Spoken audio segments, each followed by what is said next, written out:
Hola, ¿qué tal? Buenas noches. Buenas noches, doctor.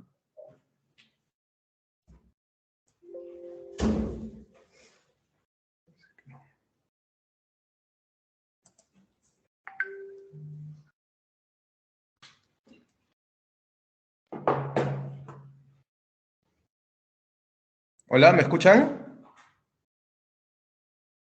Sí, doctor, le escuchamos. Perfecto, perfecto. Muy buenas noches. Mil disculpas primero por la tardanza. El tráfico ha estado insoportable. Yo me vengo desde el centro de Lima y justo hoy es el último recorrido en día hábil del Señor de los Milagros y me ha complicado un poco, pero sin más, recuperemos el tiempo. Entonces, voy a pasar a compartir la presentación en donde nos quedamos el día miércoles. Me avisan, por favor, si ven la presentación.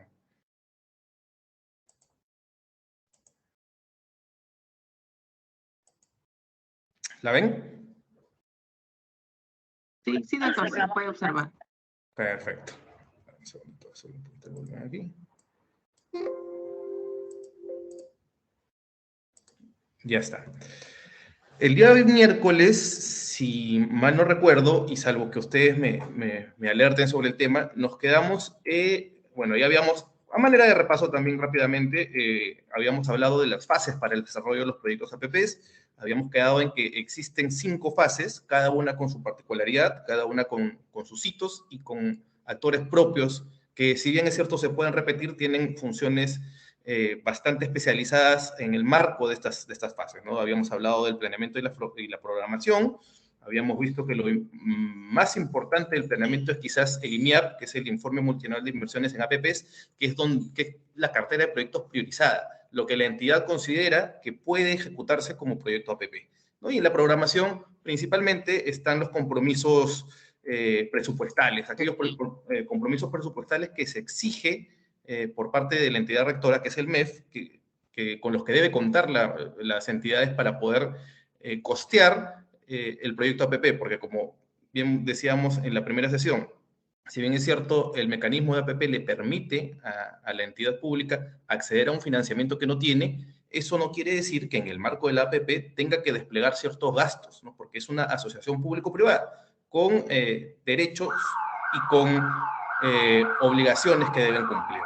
Entonces, esta programación, estos compromisos contingentes y firmes en los que se compromete, para la redundancia, la entidad, tiene pues que pasar por una evaluación del MEF. El MEF tiene que dejar oleado y sacramentado que la entidad no va a comprometer su presupuesto, su equilibrio presupuestal, su salud presupuestal, ¿no? Esto lo hemos visto el día miércoles. Esto es lo del IMIAP, que es los aspectos más importantes del IMIAP, vigencia 3 años, ¿no? La elabora la entidad, la aprueba el MEF, la aprueba el máximo ente de la entidad, ¿no? En el caso de los gobiernos regionales, los acuerdos por acuerdo de consejo regional, gobiernos locales por acuerdo de consejo local, y en el caso de los ministerios, las resoluciones ministeriales. Luego vimos también la fase de formulación, ¿no? Que es donde se elaboran los estudios técnicos. Aquí se ve más diferenciado si es que es una iniciativa de carácter cofinanciada o autofinanciada, que eso también ya lo explicamos en su momento. Y aquí hay una pequeña diferencia entre lo que es las fases del APP y las fases del INVIARTP. Luego lo que contiene básicamente el informe de evaluación, y nos habíamos quedado aquí, en el análisis del valor por dinero. Yo les comentaba en la primera sesión que uno de los principios distintivos, característicos de un proyecto de APP es el valor por dinero.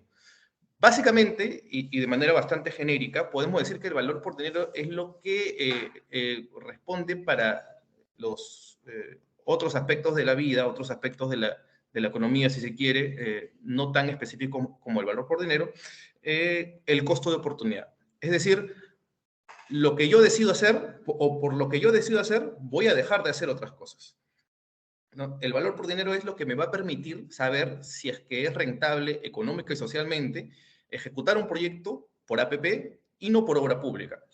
En fin, por la modalidad que considere la entidad para poder cumplir con su obligación de proveer infraestructura, de proveer servicios públicos de calidad, ¿no? Entonces, el valor por dinero es este mecanismo que nos permite determinar si es que en realidad conviene o no, tanto socialmente como económicamente, ejecutar un proyecto APP. Socialmente porque la rentabilidad social es aquella que la entidad persigue. ¿no? Los intereses de, si bien es cierto, al asociarse el público con el privado, hay un objeto preciso y único, ¿no? Que es el cumplimiento del proyecto, la provisión del servicio público.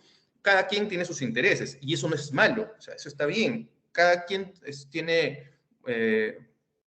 estructuras, digo público y privado, tiene estructuras, tiene lógicas diferenciadas, porque así debe ser, ¿no? La administración pública no podría funcionar, más allá de que se busque una eficiencia que evidentemente funciona a todos los ciudadanos, no podría funcionar como un privado, ¿no? La naturaleza del gasto público lo impide. Entonces, persigue otros intereses, unos intereses que están más relacionados con la rentabilidad social. ¿Qué es la rentabilidad social? Buscar el bienestar, cerrar la brecha de infraestructura para proveer servicios de calidad a los ciudadanos, al público en general. Y el privado busca, pues, la rentabilidad económica. Es una empresa, mal que bien, es una empresa, tiene que buscar esa bonanza económica que a partir del proyecto puede, o a partir del proyecto puede generar para sí, ¿no? Ahora, eso no quiere decir que si tiene sus intereses económicos, el privado y sus intereses públicos, sus intereses sociales el público, eso no quiere decir que no puedan juntarse para cumplir con un objetivo. Y más allá de perseguir sus intereses y sus objetivos, o sea, sus intereses, perdón, al asociarse van a tener que cumplir con las reglas del juego que están plasmadas en el contrato que lo vamos a ver más adelante. ¿Para qué? Para cumplir con el objetivo para el cual se han asociado, que es la APP. Entonces, aquí tenemos unos criterios de elegibilidad. O sea, como digo, el valor preliminar es el mecanismo que va a permitir determinar si es que una idea que yo tenía de proyecto que podría ser, con los estudios preliminares que he efectuado en la fase de formulación, podría ser o no una APP, ¿no? Si conviene o no. Entonces tiene una serie de criterios que me van a permitir al final determinar, ¿no? Si es que en realidad, si el proyecto podría ir por APP. O si no pasa el umbral requerido, no es rentable social ni económicamente, ¿no? Entonces, los criterios de elegibilidad más importantes son el nivel de transferencia de riesgo, ¿no? Y aquí hay un puntaje más o menos predeterminado entre alto, medio y bajo. Ya hablaremos de la adecuada distribución de riesgos. Así es un proyecto en el que la transferencia de riesgo desequilibra la relación, ¿no? Que de repente el privado, por la naturaleza del proyecto, debe asumir más riesgos que el público o viceversa. Entonces, eso no se proyecta una buena relación de largo plazo como es una PP para poder definir cuáles son las controversias posibles o para poder definir, o de repente vamos a tener que modificarlo en adelante. Entonces, lo que se busca aquí con este análisis de valor por dinero es evitar que en la vida del proyecto surjan controversias tales que hagan cuestionar el mismo proyecto de APP. Ahora, el privado, o sea, por regla, y lo que mencionaba cuando hablábamos de la distribución, de la adecuada distribución de riesgos, es que las partes asumen los riesgos que están en mejor posición de mitigar, ¿no? No es que uno u otro tenga que asumir determinados riesgos, claro, que por la naturaleza de algunos riesgos tipo es siempre o el privado o siempre el público el que asume. Por ejemplo, hablábamos del riesgo de expropiación, ¿no? El riesgo de liberación de áreas. Como solamente el público es quien tiene la capacidad para expropiar, es quien lo asume generalmente. Y eso está plasmado, más allá de los contratos de APP, está plasmado en la norma porque la lógica dicta ello, ¿no? Que sea el público el que se considere, el que siempre asuma este riesgo. En contraparte, por ejemplo, hablamos del riesgo de diseño, ¿no? Siempre el privado es el que va a asumir el riesgo de diseño, porque el privado es el que diseña la obra, el que diseña la carretera, el que diseña el puerto, el que diseña la planta de tratamiento de agua residual. El dueño del diseño es el privado, ¿no? Entonces, si existe algún problema relacionado con el diseño que puede ser sobreviviente, ¿no? Y acá ya vamos a salirnos de las cláusulas contractuales o del derecho civil que conocemos todos, y más allá del caso fortuito fuerza mayor, ¿no? que son condiciones eximentes, si existe algún problema del riesgo que pueda ser sobreviviente, por más que no sea imputable al privado, él al ser el dueño de este riesgo tiene que mitigarlo, porque así lo manda la matriz de riesgos. Otro criterio es la capacidad de medición o verificación de la disponibilidad y calidad del servicio, ¿no? Acá también tenemos otros indicadores. Ventajas y limitaciones de la obra pública tradicional, evidencia de sobrecostos en proyectos de inversión pública, Y ventajas y limitaciones de la obra pública tradicional, capacidad sector durante vida útil. Es decir, los sobrecostos que podría darse en este proyecto si se da por proyecto de inversión pública y la vida útil que tendría este proyecto de darse como un proyecto de inversión pública. Recordemos que en una obra pública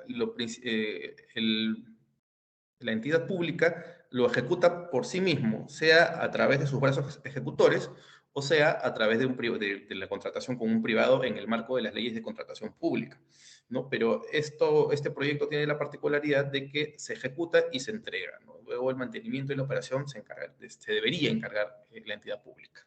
Esto es, evidentemente, podría generar sobrecostos o podría generar el hecho de que al no tener la capacidad presupuestal o los recursos para poder disponer de que esté bien, esté correctamente operado y mantenido, puede ser que se descuide y la operación de mantenimiento que no se haga periódicamente cuesta más, ¿no? Y entonces en eso se genera un sobrecosto. No es lo mismo mantener periódicamente una carretera que mantener, periódicamente digo, ¿no?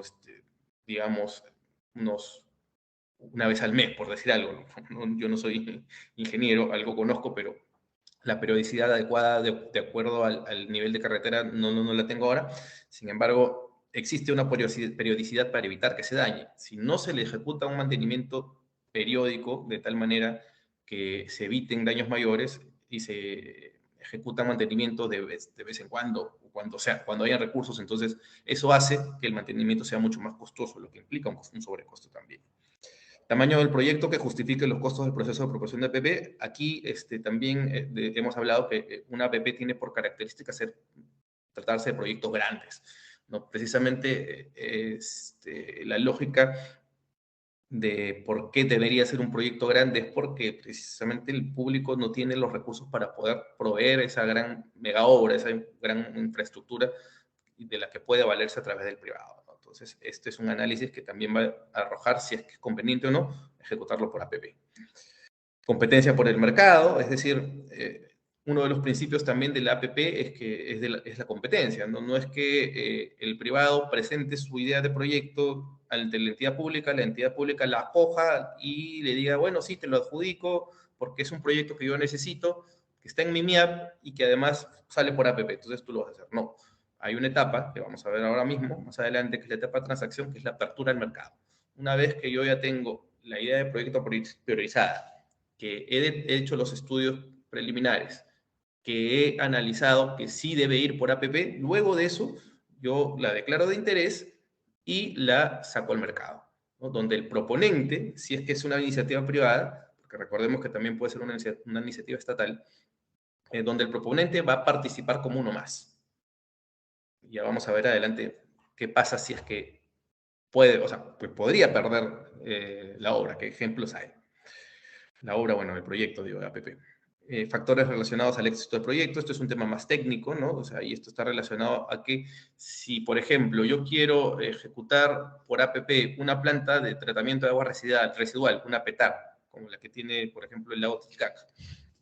Si yo decido sacar esa APP o ese proyecto por APP, debo tener en cuenta de que si es que hay en el mercado, al menos en el mercado peruano, empresas o entidades, no sé si entidades, empresas mejor, que son especialistas en el tema, ¿no? Que me va a permitir adjudicar este proyecto que es complejo a una empresa que tenga la suficiente experiencia, la suficiente capacidad. Ese es un análisis que también se ejecuta. Y el financiamiento por usuarios, que también es importantísimo. Cuando, por ejemplo, una APP es autofinanciada, cuando es autofinanciada, que quiere decir que el proyecto se va a financiar por sí mismo, es decir, el Estado no va a transferir recursos públicos, garantías financieras o no financieras, sino que va a otorgar en concesión el proyecto y el proyecto se va a autofinanciar. ¿Cómo? Mediante el cobro de tarifas, que las termina pagando el usuario. Entonces, si existe un proyecto autofinanciado de tal magnitud y cuya operación cueste tanto para el privado va a tener que repetirlo en tarifas. Y si un proyecto, por ejemplo, de tren de cercanías, que no es cofinanciado, sino que se financia con el cobro de pasajes, es demasiado elevado, entonces el público no lo va a hacer, no lo va a tomar. Igual también si fuera una autopista que se financia con el cobro de tarifas de peaje. Esto es un poco más complejo o un poco más gravitante porque por lo general estas autopistas no tienen vías alternas o no tienen transporte intermodal alterno, al menos en su ámbito cercano, porque eso desincentivaría el uso de esta autopista, con lo cual no pasarían carros por las casetas de peaje y con lo cual no se podría mantener, no podría ser autofinanciado. Entonces, si es un proyecto de tal magnitud que exige o que su operación y mantenimiento es tan costoso, que exige tarifas de peaje elevadas, entonces no podría ser una APP porque no puedes tú trasladarle todo al usuario, ¿no? Siempre tienes que trasladar un costo razonable. No, ahora, si pasa eso, o sea, si el análisis es eso, puede ser entonces que se verifique un cofinanciamiento, es decir, el privado hace sus estudios y arroja que para mantener adecuadamente por 30 años esa carretera debe cobrar 15 soles por tarifa de peaje. Entonces la entidad dice, bueno, entonces esto no va a funcionar así, podría ser de repente cofinanciado, entonces yo subsidio ese costo, ¿no? Que es lo que por lo general pasa en todas en toda la provisión de trenes de alta velocidad que existe en Europa, por ejemplo, ¿no? El mantenimiento y la operación es tan costoso que los pasajes que cobrarían serían impagables. Menos aún teniendo en cuenta que el tráfico aeroportuario ha bajado considerablemente sus costos y con lo cual se ha trasladado esa rebaja al usuario, ¿no? Los pasajes de avión cuestan muchísimo menos ahora que hace 40, 30, 20 años. Entonces, no podría competir un tren de cercanías o un tren de alta velocidad con un pasaje aéreo, digamos, Barcelona-Madrid.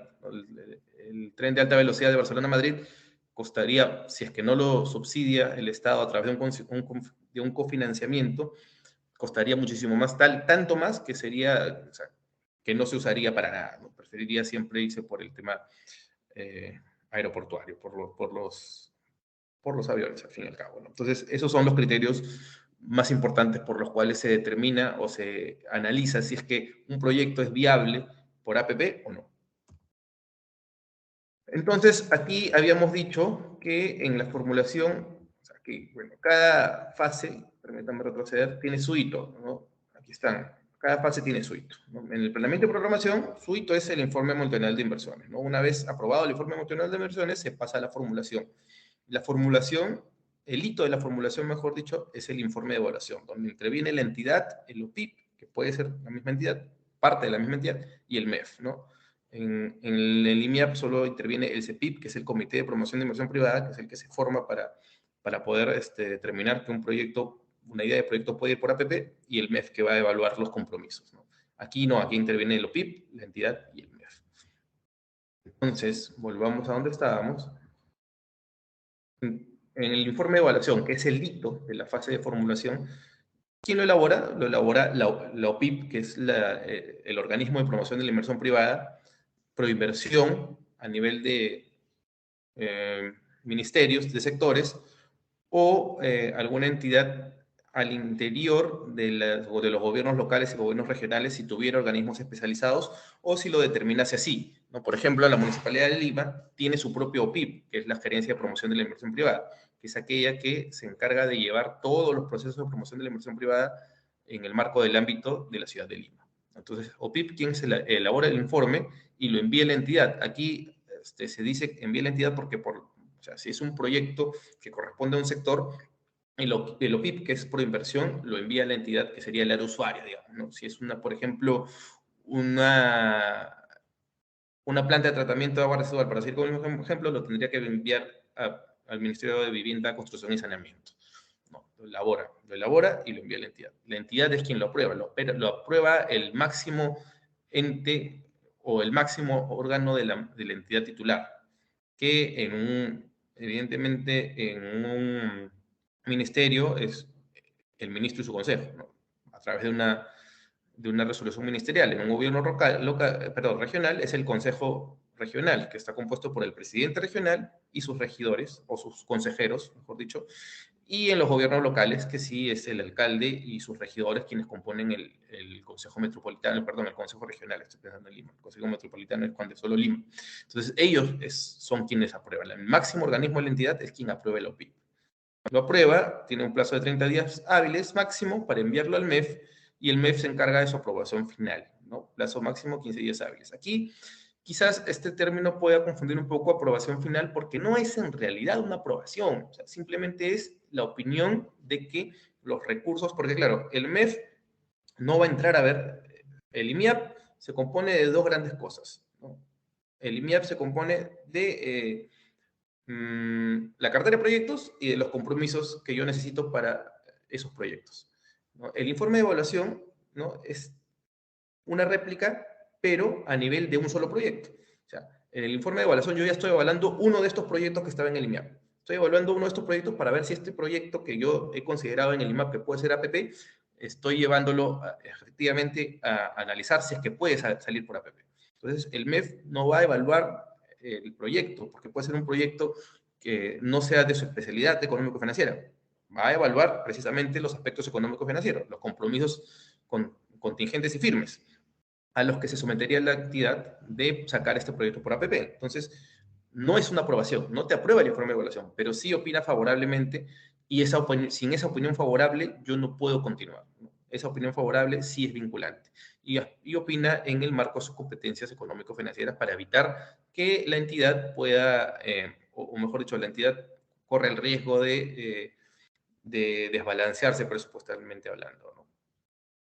Entonces, ¿cómo se incorpora el informe de evaluación al proceso de inversión privada, ¿no? Una vez que se aprueba, con lo que les he mencionado, lo elabora el OPIP, lo aprueba la entidad y el MEF da el go, opina favorablemente, sin lo cual no se puede avanzar. Entonces, este informe se incorpora al proceso de promoción, ¿no? Aquí, por ejemplo, he tomado como ejemplo a nivel ya sectorial, ¿no? Es Proinversión el que por acuerdo del Consejo Directivo de Proinversión lo incorpora al proceso de promoción. Hablemos de OPIP en todo caso, ¿no? Si es que el informe de evaluación, el MEF da el go, el OPIP, que para los sectores, digo nuevamente, para los sectores es por inversión, pero para los gobiernos regionales, para los gobiernos locales, no necesariamente tiene que ser así. Por ejemplo, para la Municipalidad de Lima es la GPIP, ¿no? Lo incorpora al proceso de promoción. El OPIP, como digo, repito, es quien lleva todo el proceso de promoción de la inversión privada, acompañado pues del área usuaria y de las entidades competentes. Luego se aprueba la directiva ejecutiva, el esquema general y clasificación, el mecanismo, que puede ser licitación pública especial, concurso de proyectos integrales, otros, que son modalidades que vamos a ver ya en la fase de transacción, cuando se saca al mercado el proyecto. El cronograma del proceso de promoción establecido en el informe de evaluación. Y a todo esto se le denomina plan de promoción. Entonces vemos cuáles son los hitos del planeamiento, los hitos que hemos estado viendo. En el planeamiento y programación tenemos el IMIAP, en la formulación tenemos el informe de evaluación, que es el de todos los proyectos de los que habla el IMIAP, uno solo plasmado para ver si se puede hacer APP o no. Y luego, al incorporar este informe de evaluación al proceso al proceso de promoción de inversión privada, y se contemplan todos estos ítems, ya se habla de un plan de promoción. La fase 3, la estructuración, ¿no? La estructuración es básicamente cuando yo ya he determinado que el proyecto vaya por APP, o sea, ya está en la fase de formulación definido que va a ir, y a través del análisis de valor por dinero ya está definido que va a ir por APP. Entonces, luego viene la fase de estructuración, donde lo que se busca es tratar de armar, digamos, en términos bastante laxos, el proyecto de APP. Vamos nuevamente a nuestra primera diapositiva. Aquí, y aquí vemos que en la estructuración interviene el OPIP, la entidad, el MEF y también el regulador. Veamos la particularidad, ¿no? Mientras avanzamos de fase, intervienen más actores. En primer lugar, la fase de planeamiento y programación intervenía solamente el Comité de Promoción de Inversión Privada y el MEF. Luego la formulación interviene la OPIP, que básicamente es el CEPIP, pero ya consolidado, digamos, ya encargado de llevar las fases de la promoción, del proceso de promoción. la entidad misma y el MEF, ¿no? Y en la estructuración, además, interviene el regulador, ¿no? El regulador que aquí funciona como supervisor. Hablemos de supervisor. Y el hito con el que termina la fase de estructuración es la versión del contrato, pero la versión inicial del contrato. ¿Cuál es el objetivo de la fase de estructuración? Diseñar y estructurar el proyecto como APP, ¿no? Aquí ya lo habíamos definido, determinar si el APP es el mejor mecanismo para el proyecto. O sea, pasando la formulación es porque ya no hay vuelta que darle. El proyecto es viable por APP. Entonces, en la estructuración vamos a diseñarlo y estructurar, a armar el proyecto como APP, ¿no? Aquí es donde se identifican los riesgos, voy a poner el punterito, donde se identifican y se asignan los riesgos y se elabora la versión inicial del contrato. Eso es básicamente la fase de estructuración. Entonces, siempre está sujeto al informe de evaluación, es donde parte del plan de promoción ahora con todos los ítems que había mencionado en la diapositiva anterior. Aquí se requiere para la versión inicial del contrato la opinión vinculante del sector, hablando de ministerios, del regulador, en su marco o en el marco de sus competencias como supervisor, del MEF y también de la Contraloría en ciertos aspectos, ¿no? En los temas que tengan que ver el control. Los pagos están vinculados a la disponibilidad, claro. O sea, eso ya se evaluó, o sea, se ha evaluado en el planeamiento y programación, pero sí es importante considerar aquí, porque aquí ya estamos hablando de una versión inicial del contrato donde ya está plasmada la obligación, ¿no? Ya no son compromisos, ya son pagos que se tienen que dar de una y otra parte, ¿no? Entonces, por eso siempre tienen que estar vinculados a la disponibilidad. Y corresponde exclusivamente a la OPIP la estructuración del proyecto del diseño. Es verdad, es la OPIP quien lo diseña y lo estructura, porque ella es el organismo de promoción de inversión privada, ella es o él es el encargado de llevar todo el proceso. Y una de sus funciones es precisamente estructurar el proyecto. Claro, que luego intervienen los demás actores, ¿no? Interviene el MEF, interviene la misma entidad y también interviene los supervisores, los reguladores, el supervisor, ¿no? Supervisores. Entonces, básicamente, estas serían de mayor o de más general a más específica la intervención y los hitos de los que se habla en la fase de estructuración, ¿no? Las actividades previas, casi de inmediato, determinada la fase de evaluación, de formulación, perdón, luego de ello ya se empiezan a verificar cuáles son las actividades previas necesarias para elaborar las bases, ¿no? Y aquí hablamos ya del informe de evaluación integrado que contiene el plan de promoción y del modelo económico financiero que sustente el financiamiento y pago. Siempre es importante el tema de los pagos, ¿no? Entonces, como estos pagos tienen que ya dejan de ser compromisos y pasan a ser pagos y tienen que estar plasmados en la versión inicial del contrato, entonces una APP tiene que estructurarse de tal manera de que se pueda asegurar esos pagos, ¿no? Por parte del privado y por parte del público. Y el modelo económico financiero, que es el privado el quien al final lo elabora, tiene que contemplar esa estructuración económica financiera, ¿no? Que es un financiamiento a largo tiempo, a largo plazo. Y de eso vamos a hablar en la ejecución contractual cuando veamos el tema de cierres financieros. Luego, para la elaboración de las bases, el OPIP tiene competencia exclusiva, como ya dije, él es el encargado de estructurar, de diseñar y de armar el proyecto. Y todo ello nos lleva a la versión inicial del contrato, que debe tener una opinión de la entidad, del regulador y del MEF. Sin la opinión favorable de estos tres, la versión inicial del contrato no se aprueba y no se pasaría a la siguiente fase, que es la fase de transacción. Es básicamente el informe de evaluación integrado, porque recordemos que en la formulación hablamos del informe de evaluación, ¿no? El informe de evaluación integrado es la profundización y actualización según corresponde al informe de evaluación, incluyendo el sustento de la asignación de riesgos que se asigna aquí en la estructuración, el sustento de la evaluación de contingencias, la proyección de los compromisos firmes y contingentes netos de ingresos, es decir, los compromisos dejan de ser compromisos y pasan a ser ya pagos, ¿no? Digamos. El análisis de los límites para considerar el proceso como autofinanciado o cofinanciada. Y para el sustento de la versión inicial del contrato se necesita que las variables que conforman el factor de competencia y las variables que tienen impacto directo significativo sobre las variables que conforman el factor de competencia. Esto del factor de competencia es también un aspecto a considerar, es un aspecto sumamente importante, porque ahora mismo estamos en la fase de estructuración. Cuando pasemos ahora mismo, casi a continuación, a la fase de transacción, vamos a ver que el factor de competencia es crucial. Es crucial. ¿Qué es el factor de competencia? Es el aspecto que la entidad considera lo más importante en el marco del proyecto APP. Y puede ser de diversa índole, ¿no? Puede ser de diversa índole. Por ejemplo, en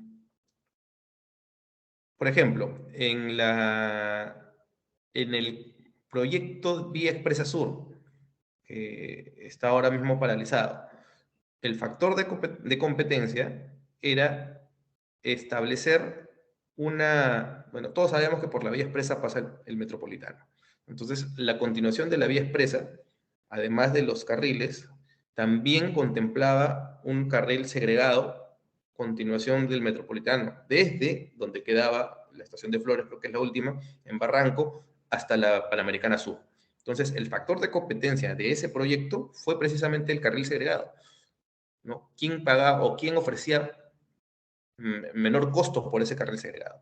Entonces, en la fase de transacción vamos a ver cómo el factor de competencia determina muchas veces la decisión de quién va a ser el adjudicatario. Bueno, acá en la estructuración hablamos de las bases, ¿no? Que es donde se elaboran las bases para la posterior transacción, ¿no? Que principalmente tiene como objeto regular la selección, fomentar la competencia, transparencia e integridad, evitar corrupción y evitar propuestas temerarias, claro. O sea, las bases no pueden, pues, permitir que se presenten advenedizos, ¿no? Tienen que presentarse, y bueno, y en realidad es poco probable que en un proyecto APP, siendo de envergadura tal, se presenten, pues, advenedizos. Eso es poco probable, pero igual las bases tienen que estar dirigidas hacia ahí. ¿Qué contienen las bases? Básicamente, los componentes de factor de competencia, plazos para las consultas y comentarios a las bases y contratos. Es decir, cuando yo hago las bases van a ser parte de la fase de transacción cuando yo las saque a competir. Y los postores que estén interesados, muchas veces, al tratarse de proyectos tan complejos, no muchas veces, siempre, ¿no? Formulan consultas, ¿no? Le formulan consultas al OPIP o a través de la entidad o al OPIP mismo, ¿no? Y el OPIP tiene que absolver esas consultas y luego de todo ese proceso, ¿no?, de retroalimentación entre los presuntos postores y el OPIP es donde se emiten las bases definitivas, ¿no?, las fases integradas para poder luego ya ejecutar la fase de transacción. Los criterios de selección, es decir, el privado tiene que saber cuáles son los criterios de selección, los requisitos técnicos, legales y financieros, que es la precalificación, el procedimiento de impugnación a la adjudicación, es decir, si después de competir se adjudica a uno de los postores y otro postor tiene pruebas o tiene indicios de que ha existido alguna irregularidad, puede impugnarlo, pero en las bases también tiene que estar cuál es el procedimiento para que este privado inconforme pueda impugnar. La garantía de impugnación, claro, tú impugnas, pero para evitar que se impugne por impugnar, ¿no? Para evitar de que un privado, simplemente por el hecho de tener la mala sangre, de no haber sido adjudicado, ¿no?, un postor que no ha sido adjudicado puede impugnar y paralizar con eso el proyecto. Claro, además, esto también es una garantía a que no solamente se presente una impugnación en función de indicios bastante preliminares, ¿no? Hay que tener cierta concreción, cierta seguridad para poder impugnar. Y por eso, el que impugna ofrece una garantía, ¿no? Una garantía para evitar estos temas, ¿no? Y la garantía de seriedad de propuestas, que esta garantía de seriedad de propuestas es un porcentaje del monto de inversión total en que se involucra el proyecto. Y por lo general, esta garantía de seriedad de propuestas no son devueltas, no son devueltas. Hay cosas que sí se devuelven y que ya lo vamos a explicar, pero por lo general esto no se devuelve. Esto queda para el fondo de promoción de la inversión privada que pueda tener cada entidad. Fase 4, transacción. Vamos a volver al principio. A ver, en nuestro cuadrito de todas las fases, la fase de transacción, ¿quiénes intervienen? ¿No? Que intervienen ya todos. Interviene el OPIP, interviene la entidad, el regulador o supervisor, el MEF y también la Contraloría. Aunque también aquí tiene una participación ahora bastante especial en el marco de la nueva ley, de la modificación a la ley, ¿no? Pero aquí es donde ya entra a tallar. Y la transacción, ¿qué significa? Significa, o qué importa, qué implica la apertura al mercado, y aquí se elabora la versión final del contrato, ¿no? El hito de la transacción es la versión final del contrato. Nótese que las 4 primeras fases corresponden al proceso de promoción. Específicamente, el proceso de promoción es la estructuración de la transacción. ¿Por qué? Porque se dice que estas dos fases componen el proceso de promoción porque es cuando interviene el privado, ¿no? Cuando ya hay una relación con los privados.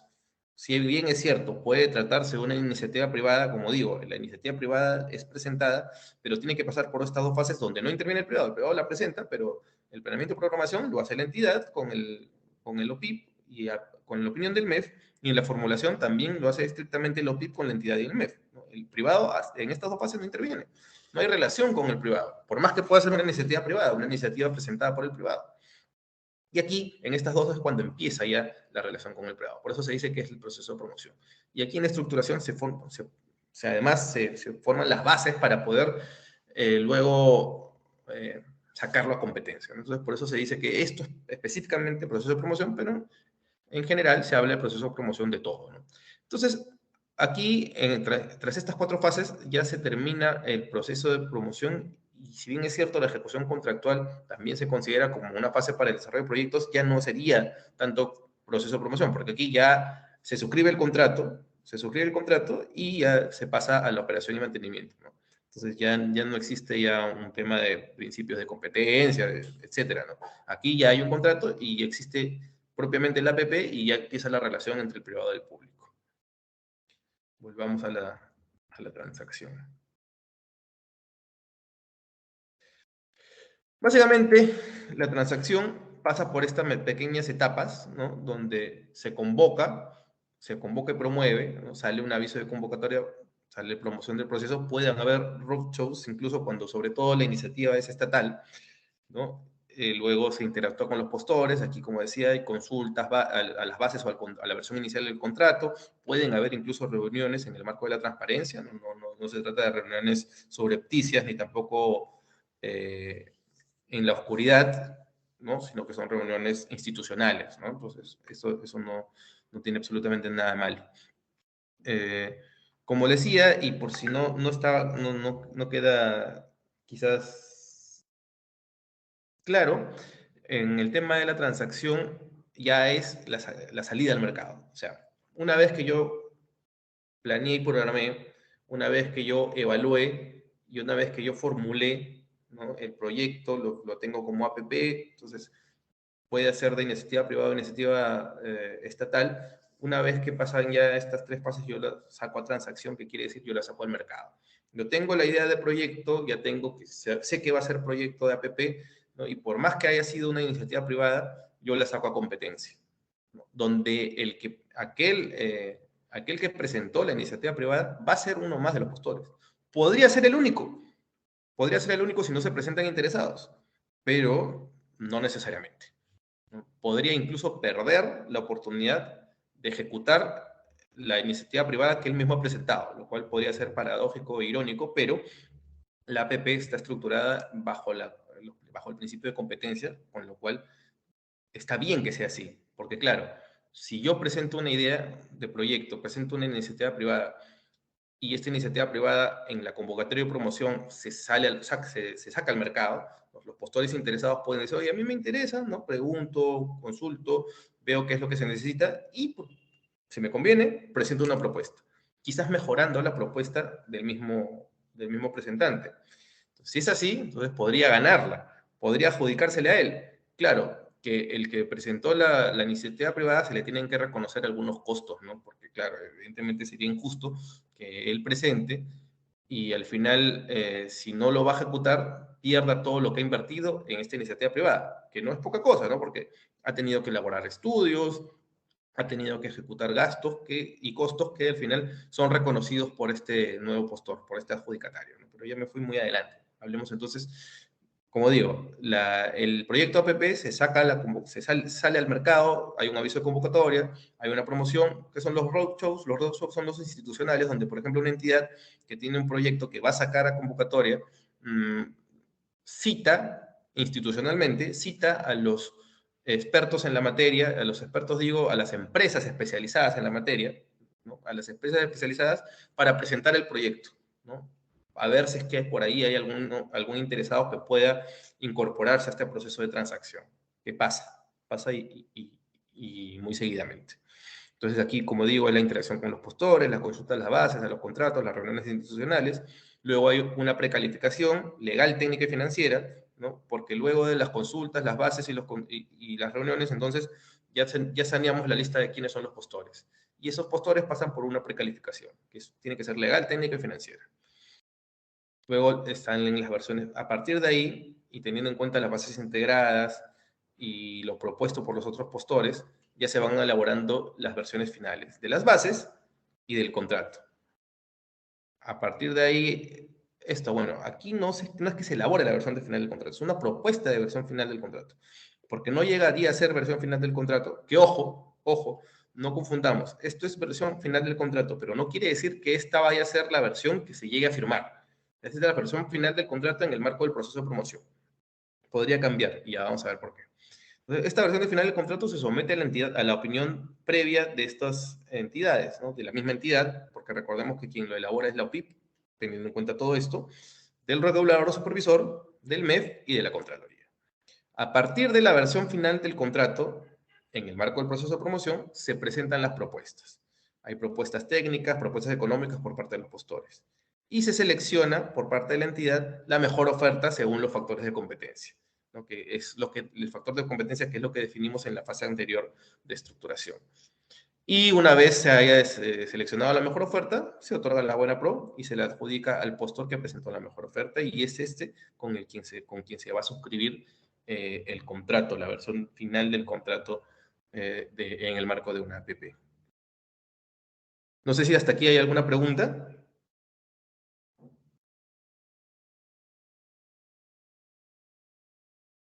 ¿No? Entonces, vamos rápidamente con la parte introductoria de la ejecución contractual para irnos a nuestro descanso y luego volver con lo que es netamente ejecución contractual, que es la parte más larga del proceso de APPs, del desarrollo del APP, ¿no? Y hemos pasado por la fase del proceso de promoción. Ahora hablemos ya de la relación misma entre el público y el privado, la relación concreta, ya teniendo las obligaciones y los derechos plasmados en el contrato, en el instrumento. Esto es un gráfico que me interesó, que quería compartir con ustedes porque me parece que grafica bastante bien lo que significa la ejecución contractual, ¿no? Aquí hay, por un lado, el concedente y el concesionario, ¿no? Que están relacionados. El concedente tiene sus propios intereses, ¿no? Y el concesionario también. El concedente se preocupa por el control presupuestal, por la salud de la entidad, la salud financiera de la entidad, y se preocupa en administrar el contrato. Y el concesionario, que es el adjudicatario, además, esto no sé si, bueno, vamos a darle una especie de introducción, ¿no? Es una sociedad de propósito especial. ¿Por qué? Porque si bien decía yo, aquí en la transacción se le otorga la adjudicación, o la buena pro, mejor dicho, al adjudicatario, al proponente, que puede haber sido el proponente de la necesidad privada, o puede haber sido un postor que se incorpora al proceso de transacción, ¿no? Este es el adjudicatario. Pero el adjudicatario, por lo general, puede ser una gran empresa especializada en el tema, o puede ser un consorcio.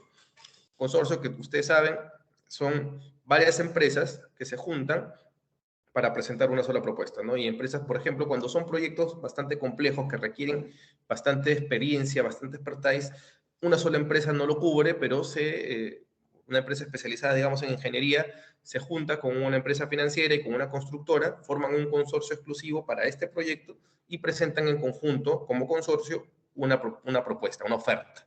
Si ellos son los adjudicatarios, entonces el consorcio va a ser el adjudicatario. Puede ser un consorcio digo, o puede ser una empresa. Pero ellos no van a ser quienes suscriban el contrato de concesión. Quien suscribe el contrato de concesión es la sociedad de propósito especial, o el SPV, por sus siglas en inglés, es el Special Purpose Vehicle. ¿Qué quiere decir? La empresa que gane, o el consorcio que sea adjudicado con la buena pro, tiene que escindir, tiene que conformar un vehículo de participación exclusiva que se va a dedicar íntegra y exclusivamente al contrato de APPs. No va a ser toda la empresa, no va a ser todo el consorcio. Claro que si es un consorcio, en esta sociedad de propósito especial van a ser accionistas de ella, ¿no? Van a tener quizás participaciones iguales. Igual, si es una sola empresa, o sea, va a generar una sociedad de propósito especial con el accionariado al 100% de su propiedad, por ejemplo, ¿no? Pero eso ¿por qué es así? Porque una empresa tiene múltiples fines, o sea, tiene un giro de negocio, pero puede tener múltiples contratos con el Estado incluso, ¿no? Tiene varias otras atenciones a las que dedicar sus recursos y sus esfuerzos.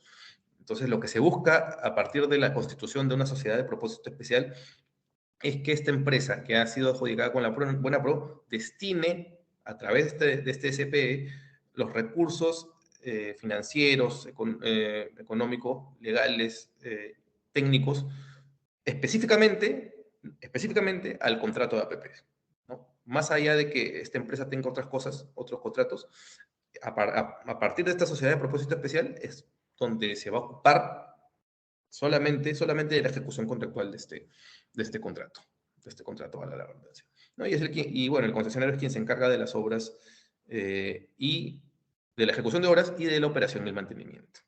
Entonces, aquí tenemos en contraparte, como digo, tienen características distintas, objetivos distintos, pero se encuentran relacionados por el contrato. Y quien mantiene la balanza es el supervisor. El supervisor es el que se encarga de fiscalizar de que se cumplan con las obligaciones y derechos, cada una de las partes. Y en una ejecución contractual a tan largo plazo, es probable que en algún momento esta balanza se incline para uno u otro lado, que va a depender mucho de la elaboración del contrato, de las fases de formulación y estructuración. Pero precisamente por eso esas fases tienen que ser lo más limpias posible, lo más técnicas y especializadas posible para evitar que estos problemas que pudieran surgir repercutan en la ejecución contractual, que es la etapa más larga del proceso o del desarrollo de la APP. Es el supervisor quien se encarga de balancear esto a través de la fiscalización que hace, de la imposición de penalidades y todos los mecanismos de los que pueda valerse para mantener este equilibrio.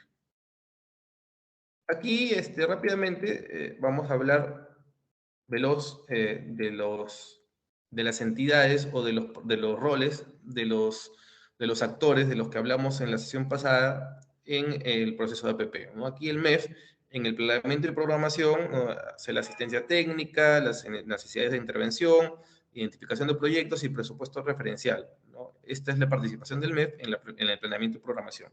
En la formulación, evalúa y emite opinión sobre el informe de evaluación, ya lo vimos. En la estructuración, ¿no?, emite comentarios y sugerencias al diseño de la APP, brinda información, emite recomendaciones a la solicitud de la OPIP, del Organismo de Promoción de la Inversión Privada. En la transacción, emite opinión de la primera versión del contrato de concesión, es decir, de la versión inicial del contrato, y también emite opinión previa favorable vinculante a la versión final del contrato. Y en la ejecución contractual, que es la etapa más larga, no puede emitir opinión previa favorable vinculante a las modificaciones contractuales. Esto ya lo vamos a ver luego del descanso en la ejecución contractual y en la modificación contractual específicamente dicha, propiamente dicha. Luego emite opinión previa vinculante sobre constitución de fideicomisos en contratos de APP cofinanciados. Eso también lo vamos a ver en la ejecución contractual luego del receso. Y seguimiento, articulación y simplificación a través del equipo especializado de seguimiento de la inversión. Tiene un equipo especial para ver este tipo de proyectos. Los ministerios, gobiernos regionales y locales, es decir, las entidades. En planeamiento y programación, planifica la cartera de proyectos de inversión, aprueba el IMIAP. En la formulación, formula los proyectos a ser ejecutados vía APP, elabora el informe de evaluación y aprueba la viabilidad. En la estructuración, coordina con el OPIP el desarrollo del proceso de promoción, emite comentarios, sugerencias del diseño de APP al OPIP y también brinda información y emite recomendaciones a solicitud del OPIP. Porque el OPIP es quien tiene que llevar de la mano a la entidad o al sector o al gobierno regional o local para poder desarrollar de manera correcta este proceso de promoción, ¿no? Y evidentemente le va a pedir información, le va a requerir cosas. En la transacción coordina con el OPIP el desarrollo del proceso de la inversión privada, emite opinión previa a la versión final del contrato, suscribe, esto es importante, el contrato de APP. Es la entidad quien suscribe. Y en la ejecución contractual pasa a ser, ya no es entidad, sino pasa a ser concedente, ¿no? Pasa a ser concedente. Ella administra los contratos de APP, solicita o acepta modificación de contratos y hace el seguimiento a obras y otras. Los OPIP, que son los organismos encargados de llevar a cabo el proceso de promoción, intervienen en estas tres fases, ¿no? Porque una vez que suscribe el contrato, el, el ministerio, el gobierno regional o local, ya deja de participar como organismo de promoción de inversión privada. Ahora, podría ser, como lo vamos a ver luego del receso, que al OPIP la entidad le encargue que realice la gestión contractual, ¿no? En que en ese caso también seguiría actuando en la ejecución contractual, pero básicamente actúa en la formulación, estructuración de transacción, ¿no? Llevando de la mano a la entidad, consultando, pidiendo la opinión vinculante del MEF, la opinión vinculante del supervisor, se vincula con todos, ¿no? Es él el centro del proceso, es él quien lleva el proceso. Ese es el OPIP. Entonces, hasta aquí las fases del proceso de promoción, digamos, ¿no? Si bien es cierto, son las fases de desarrollo.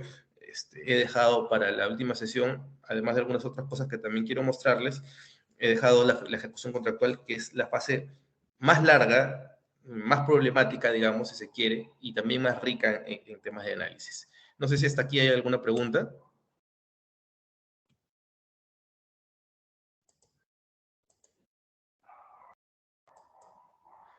Listo, entonces en 10 minutos nos volvemos a juntar. Muchas gracias.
Bueno, ya siendo 8:20, continuamos entonces. Voy a pasar a compartir nuevamente la presentación que les he preparado para la ejecución contractual y algunas otras cositas que también considero importante ver. Y porfa, me confirman si se ve.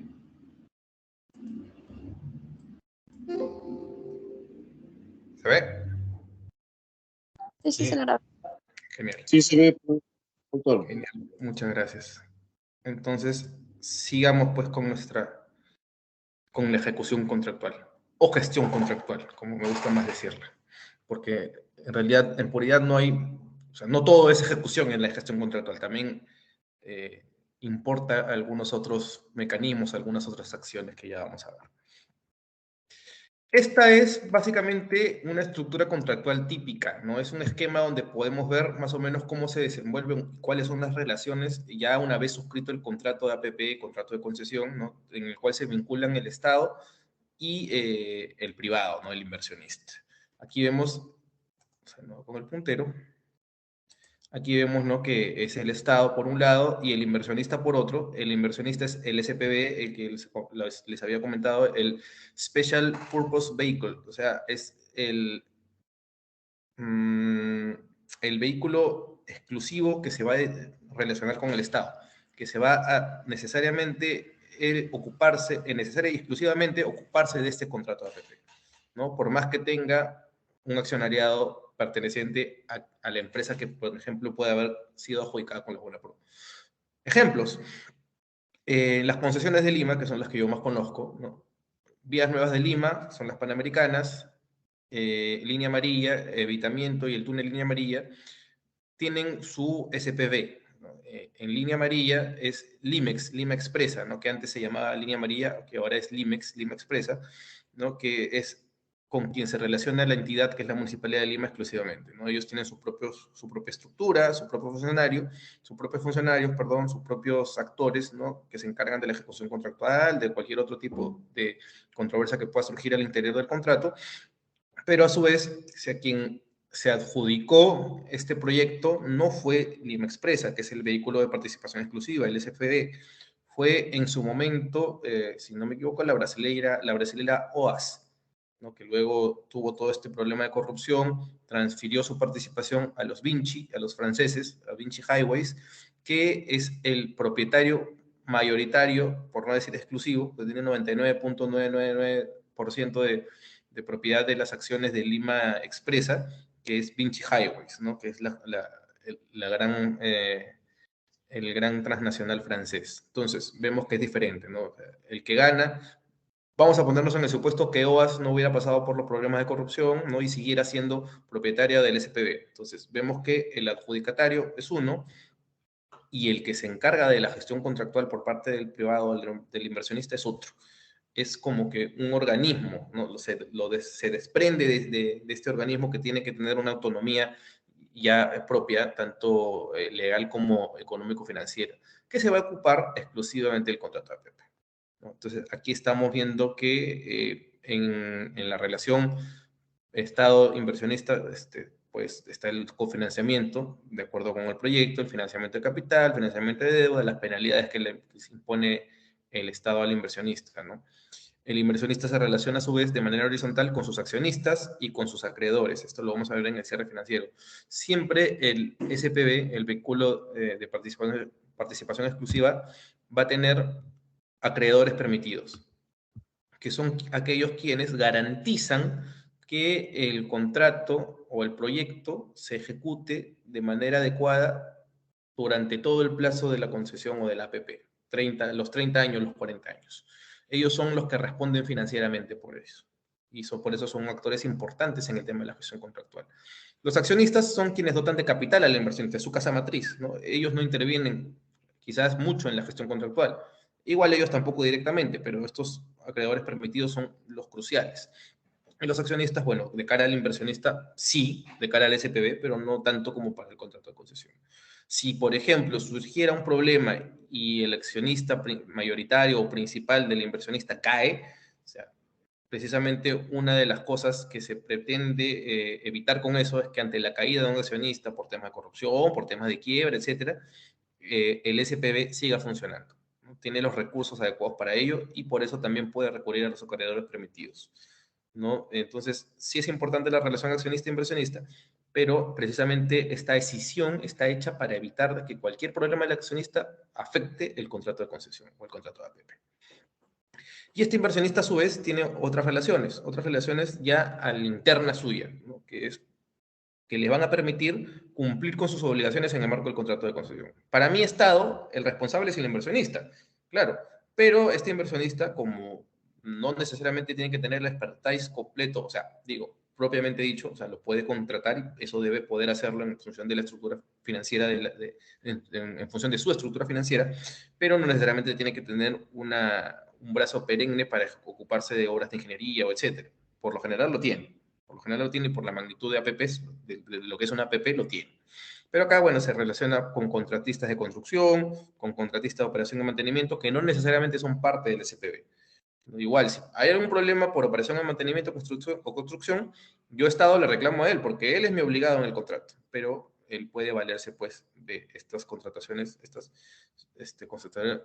contrataciones, perdón, posteriores o ulteriores para poder cumplir con sus obligaciones, que también lo hacen. Y al final de todo está pues el usuario, ¿no? Que es a quien se le suministra el servicio a cambio del pago de tarifa de acuerdo con el proyecto. Entonces, la gestión contractual, además, aquí vemos ítems importantes respecto de la gestión contractual, ¿no? Que es posterior al acuerdo entre el Estado y el inversionista. Es un contrato bilateral de prestaciones recíprocas, como ya habíamos dicho desde el principio, ¿no? Una APP es donde el Estado ya no ejerce como Estado, digo, hablando de la entidad, ya no ejerce poder público, ya no ejerce trato vertical, sino que baja al llano y se relaciona con un privado de igual manera, en un contrato de APP. Y este contrato de APP, en tanto ello, tiene pues obligaciones, tiene derechos que son bilaterales, por una parte y por la otra, ¿no? Eso es así. Es de larga duración, 30, 40 años, un poco más, quizás. Tiene un objeto delimitado, un objeto exclusivo, y se rige por normas de derecho público y de derecho privado. ¿Cómo es esto? Les decía yo en la primera sesión que la entidad en un contrato APP se relaciona de manera horizontal con el privado, pero no quiere decir que deja de ser entidad, ¿no? Tiene que cumplir las normas de derecho administrativo. Además de eso, un contrato de APP es per se una norma, pero es una norma entre partes. O sea, el contrato, las estipulaciones, las cláusulas del contrato obligan a las partes a cumplirlas. Eso ni qué decirlo, es así. Pero también hay leyes o hay normas en el marco del Sistema Nacional de Promoción de la Inversión Privada que deben cumplirse, ¿no? Les había enseñado en la sesión anterior una pirámide donde están los hitos legales, normativos más importantes que impactan sobre el Sistema Nacional de Promoción de la Inversión Privada. Entonces, y eso lo tienen que cumplir tanto la entidad como entidad, tanto el inversionista como privado, en tanto y en cuanto está vinculado en la entidad por medio de un contrato de APP. Entonces, la ejecución contractual se rige por normas de derecho público y derecho privado.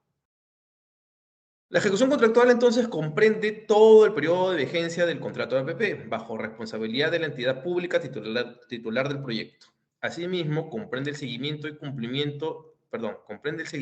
supervisión de las obligaciones contractuales.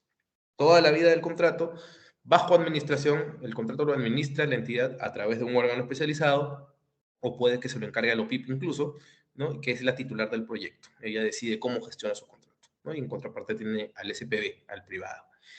La administración, por medio de la administración del contrato, la entidad pública titular del proyecto deberá gestionar los contratos y cumplir con las obligaciones contractuales a su cargo. Es decir, gestiona el contrato, pero también cumple con sus obligaciones, ¿no? Las obligaciones son de ambos lados. Ambos tienen las obligaciones plasmadas en el contrato y también los derechos. En casos debidamente justificados, modificar los contratos de común acuerdo con un inversionista. Vamos a ver un poquito más adelante el tema de las modificaciones contractuales, ¿no? Ese también es parte de la ejecución contractual, porque en una relación tan larga, de 30, 40 o más años, ¿no? Es evidente que no vas a poder controlarlo todo al momento de plasmar el contrato. Y es evidente también que pueden surgir controversias. Y para si surgen controversias que importen o impliquen una modificación contractual, entonces las partes deben ponerse de acuerdo para ello. Lo vamos a ver un poquito más adelante.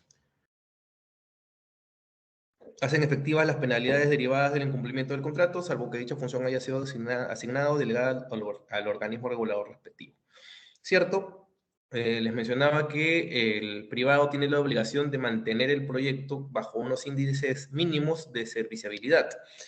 Si no cumple con estos índices mínimos, el supervisor, que es quien se encarga de fiscalizar que la operación de mantenimiento vaya bien, le va a imponer penalidades, ¿no? Y estas penalidades las hace efectivas o los montos de las penalidades pasan pues a la entidad que es administradora del contrato.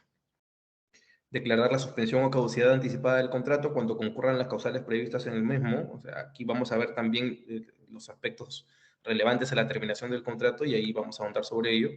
Y otras funciones que el marco legal vigente les asigna. Normas públicas y normas privadas. Contrato. Normas públicas, la normativa del Sistema Nacional de Promoción de la Inversión Privada, y normas privadas, el contrato. ¿Cuál es su alcance? Aquí se desarrollan las etapas de diseño, financiamiento, construcción, operación y mantenimiento del proyecto, debiendo la entidad pública monitorear el cumplimiento del contrato hasta la realización del activo. La ejecución contractual, podemos hablar, y esto no es algo definido al 100%, pero podemos ver de la experiencia surgida a partir de los contratos de APP que tenemos o que hemos revisado, que por lo general en la ejecución contractual se dan estas etapas, ¿no? La de diseño, la de financiamiento, la de construcción, la de operación y de mantenimiento. Lo vamos a ver luego. En esta fase, que es la ejecución contractual, el inversionista debe lograr el cierre financiero, que es la acreditación de recursos para el desarrollo del proyecto. Eso es importantísimo. Sin el cierre financiero no se puede desarrollar empezar a ejecutar las obras. Esto se da en la etapa de financiamiento y el cierre financiero, como se dice aquí, ¿no? Es la acreditación de que yo tengo los recursos para desarrollar todo el proyecto, yo privado. Mi cierre financiero es un hito que me va a permitir, aprobado por el concedente, por la entidad, me va a permitir a mí empezar a ejecutar las obras, porque con este cierre financiero yo ya garanticé que las puedo ejecutar y que las puedo mantener y operar a lo largo de toda la vida del proyecto, de toda la ejecución contractual. Pueden presentarse adendas para la modificación del contrato, ¿no? Ya lo había mencionado, pueden modificarse, eso no está mal, pero ciertamente lo que se busca es que no existan modificaciones, o sea, que sin llegar a ser sustanciales, porque no podrían ser sustanciales, y ya vamos a ver por qué, tampoco que sean modificaciones innecesarias o inocuas, ¿no? Con inocuas quiero decir con aspectos tampoco relevantes para el contrato, que se requiera mover toda la maquinaria del Estado y del privado también para poder sacar una modificación contractual. Tiene que tener un término medio, y eso lo vamos a ver. La entidad pública titular del proyecto debe asignar o delegar las funciones vinculadas a la fase de ejecución contractual a un órgano dentro de su estructura, al comité de promoción de la inversión privada o al órgano especializado para la gestión del proyecto. Como les decía, ¿no? Que en la entidad pública sí ejecuta contractualmente sus contratos, valga la redundancia, o se gestiona sus contratos a través de sí misma, o por sí misma, mejor dicho, a través de un órgano especializado, como pasa, por ejemplo, en la Municipalidad de Lima. La Municipalidad de Lima los gestiona por sí misma a través de la gestión de la Gerencia de Promoción de la Inversión Privada, y más aún a través de la Subgerencia de Gestión de Contratos con Participación Privada. O puede encargársela, si de repente es una municipalidad pequeña que no tiene el expertise, no tiene los aspectos técnicos necesarios para cubrir esta gestión contractual, se la puede encargar al Comité de Promoción de la Inversión Privada, representado quizás por un organismo de proinversión, o a órganos especializados, como podría tercerizar, digamos, entre comillas, esta gestión contractual. ¿Qué importa o qué implica la gestión de contratos, ¿no? La gestión de riesgos, que ya se definieron en la etapa de estructuración, la supervisión, ¿no? Que es efectuada por el supervisor regulador, las estructuras organizativas, ¿no? Es importante tener en cuenta las estructuras organizacionales de uno y otro, del privado y del público, para ver cómo esto impacta en la gestión de contratos. La gestión de obligaciones, claro, quienes responden por unas y otras obligaciones, y las adendas también, que son las modificaciones contractuales. ¿Cuál es el objetivo de la gestión contractual, no? El objetivo de administrar un contrato cuyo horizonte de vida es de 30 a 40 años, ¿no? El objetivo es que durante esos 30 a 40 años los servicios se provean de forma continua y con un alto estándar. Recuerden, índices de serviciabilidad, que si no se cumplen, son penalizados los privados, de acuerdo con el contrato. Esto tiene que estar plasmado en el contrato, ¿no? Que los pagos o sanciones se realizan en consecuencia del servicio, es decir, si es que existe no solamente pago por penalidad, que es en consecuencia del incumplimiento de un índice de serviciabilidad por parte del privado, ¿no? O sea, si se gestionan pagos o alguna una especie de retribución, tiene que ser en razón del servicio. Por ejemplo, ¿no? En línea amarilla, en el proyecto de línea amarilla, todos los peajes o toda la tarifa de peaje que se cobre en la sección 1, que es la vía preexistente, la vía de debitamiento, de todo lo que se cobre, un 7% va a manera de retribución a la Municipalidad de Lima. Entonces, eso es en función del servicio, en función del mismo core business, digamos, del mismo ejercicio natural del proyecto. No podría, pues, yo alegar un tipo de pago que no esté relacionado con el servicio, ¿no? No podría yo plasmarlo en un contrato de APP, de concesión. Las responsabilidades contractuales y las asignaciones de riesgo se mantengan en la práctica de forma eficiente. Ya hemos dicho en varias ocasiones a lo largo de estas tres secciones, de estas tres sesiones, perdón, que la asignación de riesgo es crucial para el éxito de una APP, ¿no? Eso que sea estructurado, eso que se ha ejecutado o armado en la fase de estructuración, ¿no? Tiene que ser plasmado de manera correcta en el contrato y a su vez tiene que ser cumplido de manera como fue planteado en la fase de estructuración y como fue plasmado en el contrato. Si no, la APP no va a tener éxito. Que se detecten los cambios en el entorno externo, tanto riesgos como oportunidades, y se tome acción de forma efectiva y anticipada. Veámoslo así, un contrato de concesión, un contrato de APP, tiene pues, son por lo general contratos bastante voluminosos, tienen diversas cláusulas que se tratan de ocupar de la gestión contractual y de algunos aspectos que podrían afectar el contrato, pero no puede pues ocuparse de todo, ¿no? No puede ocuparse de todo ni puede considerar todo, considerando además de que estas afectaciones al contrato pueden ser externas, ¿no? Riesgos de como oportunidad, o sea, pueden afectarlas de manera positiva o negativa, ¿no? Pero debe tomarse acción, ambas partes deben tomar acción respecto a ese impacto externo, ¿no? Por más que quizá en el contrato expresamente no se dicte. ¿Cuáles son los roles en la ejecución contractual? Aquí tenemos tres actores principalmente. En realidad son dos actores, o sea, las partes son dos, ¿no? El supervisor no es parte del contrato, pero sí es un actor importante, ¿no? Entonces, estos tres actores son importantísimos en el rol de la ejecución contractual normal, digamos, o sea, en la ejecución contractual del día a día, en la administración del contrato, en la administración de obligaciones y derechos, en la fiscalización del cumplimiento de las obligaciones del concesionario, o sea, lo que pasa día a día a lo largo de la vida de este proyecto en 30, 40 años. Esa es la ejecución, digamos, normal. ¿Cuál es el rol de cada uno de estos actores? El concedente, que es el titular, suscribe contratos, aprueba inversiones adicionales. O sea, hay un monto de inversión de todo el proyecto.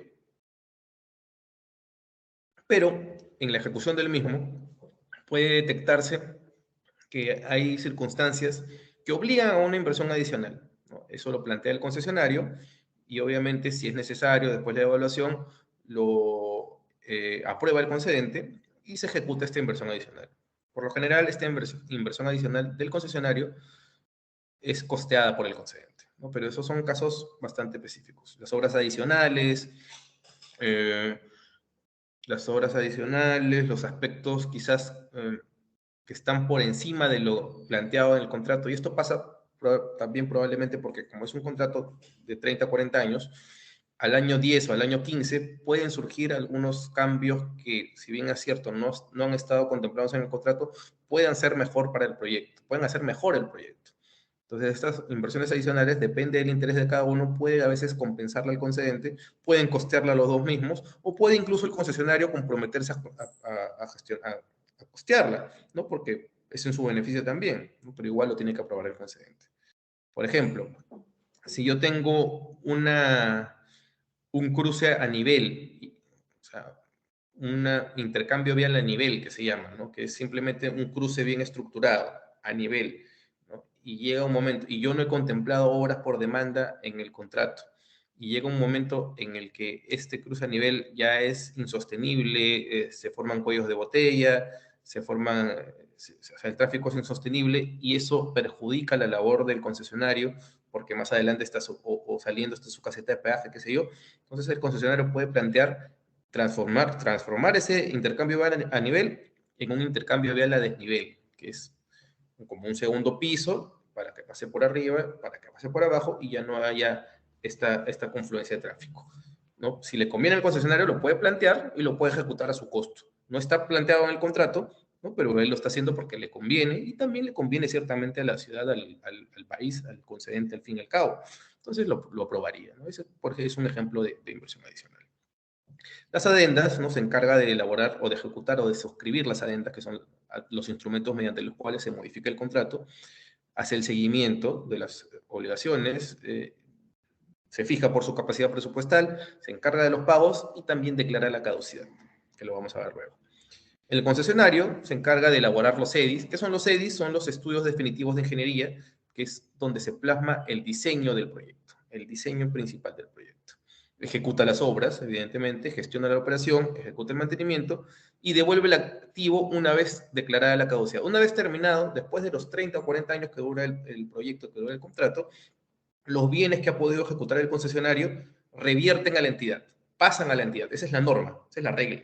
O sea, el concesionario ejecuta las obras, las explota, ¿no? Pero una vez cumplido el plazo, se entiende que ya ha recuperado su inversión, que ya ha generado la riqueza suficiente y que ya es momento, pues, de devolver esto. Entonces, esto pasa sin costo, en teoría, a la administración de la propia entidad, que ya verá si se encarga de su administración por sí misma, ¿no? Si tiene la capacidad, si vuelve a concesionarlo o a sacar un nuevo proyecto de APP, mejor dicho, para ya solamente la operación de mantenimiento, o si renueva el vínculo con este mismo concesionario para solamente la operación de mantenimiento. Aquí ya no hablamos de una ampliación de plazo, que ha pasado, y que en una de las dos experiencias que les voy a mostrar luego de hablar de la ejecución contractual, vamos a ver que se ha ampliado el plazo. No hablamos de una ampliación de plazo. ¿Por qué? Porque si ya ha terminado el proyecto, o sea, si ha cumplido con su ciclo natural de 30 o 40 años, entonces se tiene que, si yo amplío este plazo por 10 años más, digamos, ¿no? O sea, suscribo una adenda para ampliar el plazo 10 años más, van a ser bajo las condiciones que yo plasmé en el contrato, para un contrato que tenía la lógica de construir y luego operar y mantener. Es decir, las condiciones han cambiado. Estos 10 años adicionales, el concesionario se va a encargar solamente de la operación y mantenimiento, ya no va a construir nada. Entonces, no sería correcto simplemente ampliar el plazo teniendo en cuenta que son otras las condiciones. Se tendría que suscribir un nuevo contrato. Y para suscribir un nuevo contrato, en el marco de una APP, como hemos visto, tengo yo que sacarlo al mercado. Entonces, debería yo pasar por un nuevo proceso de APP donde podría participar como postor o como proponente el mismo concesionario, ¿no? Pero tienen que ser otras condiciones. Al término, o sea, lo que yo estoy diciendo es que no esté permitida la ampliación de plazo mediante adenda en un contrato de, por ejemplo, 30, 40 años, ampliarlo 10 años más. Pero eso puede pasar o pasa en el año 5, en el año 10. No puede pasar al final de la concesión, porque yo estaría suscribiendo un contrato para simplemente operación de mantenimiento, ¿no? Pero con condiciones, estoy ampliando las mismas condiciones que yo otorgué para cuando el concesionario tenía la obligación de construir, que ahora ya no lo va a hacer. Entonces, primero, devuelve activos una vez caducado el contrato y ya determinará el concedente cómo va a continuar con la operación de mantenimiento. Puede hacerlo por sí mismo, eso no hay ningún impedimento para ello, mejor dicho. El supervisor, ¿qué hace el supervisor? A ambos, no solamente el concesionario, a ambos. Supervisa las obras, supervisa la regulación tarifaria, supervisa la regulación de accesos, penalidades y emite opiniones previas en el marco de la ejecución contractual. Aquí están las etapas de la gestión contractual de las que les hablaba, ¿no? Que no está 100% definido, pero podemos hablar, pues, del diseño, financiamiento, construcción, operación y mantenimiento del proyecto. Claro que aquí no le he puesto exactamente el mismo nombre porque, como digo, no está normado, no está ni siquiera consensuado que esas sean las etapas necesariamente a lo largo de la gestión contractual. Por lo general sí, ¿no? Pero hay hitos que también he querido poner aquí, ¿no? Entonces, primero tenemos que tener en cuenta, o debemos tener en cuenta, los eventos a la fecha de cierre, ¿no?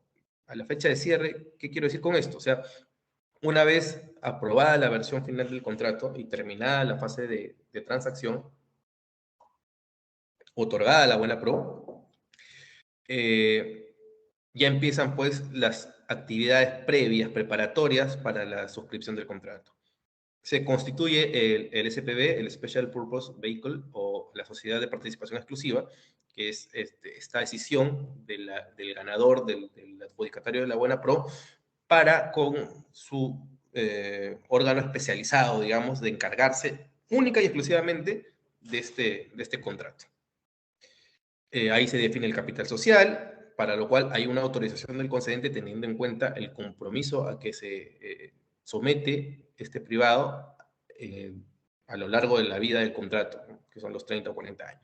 Se emiten las fianzas y se firma el contrato, ¿no? Entonces, aquí es donde se firma el contrato, perdón. Aquí es donde se da el cierre financiero, ¿no?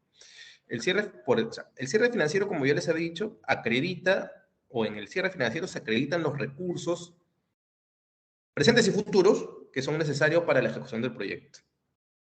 ¿Por qué digo presentes o futuros? Porque claro, es una programación. Yo como privado tengo unos recursos que me permiten garantizar la ejecución de obras, pero si este se trata de un proyecto autofinanciado, entonces evidentemente una vez que yo ejecute las obras, o de acuerdo con el contrato, si yo llevo un porcentaje de ejecución de obras, voy a poder empezar a cobrar tarifas, con lo que me va a permitir a mí gestionar el mantenimiento y la operación. Esos son los flujos futuros a los que hablo, ¿no? Entonces, ahí también hay estudio de demanda. Si se trata de una autopista, tiene que haber estudios de tráfico que al menos determinen de manera inicial cuántos vehículos van a pasar por esta autopista que estoy construyendo. Tiene que tener un estudio de tráfico, un estudio de demanda. Entonces, todo eso se define aquí en el cierre. Y el cierre financiero va a reflejar eso. Va a reflejar eso. Entonces, el inversionista financia el proyecto combinando sus aportes propios de capital, ¿no? Y es a partir de lo cual se endeudan ellos con los acreedores permitidos. O sea, ¿quiénes son los acreedores permitidos? Son aquellos cuyas deudas o cuya financiación está reconocida. Pueden ser terceros, pueden ser, o sea, por lo general, los acreedores permitidos son las bancas grandes, o sea, los grupos financieros, son las AFPs, principalmente las AFPs. O sea, el grueso de la inversión de las AFPs están en estos proyectos de APPs.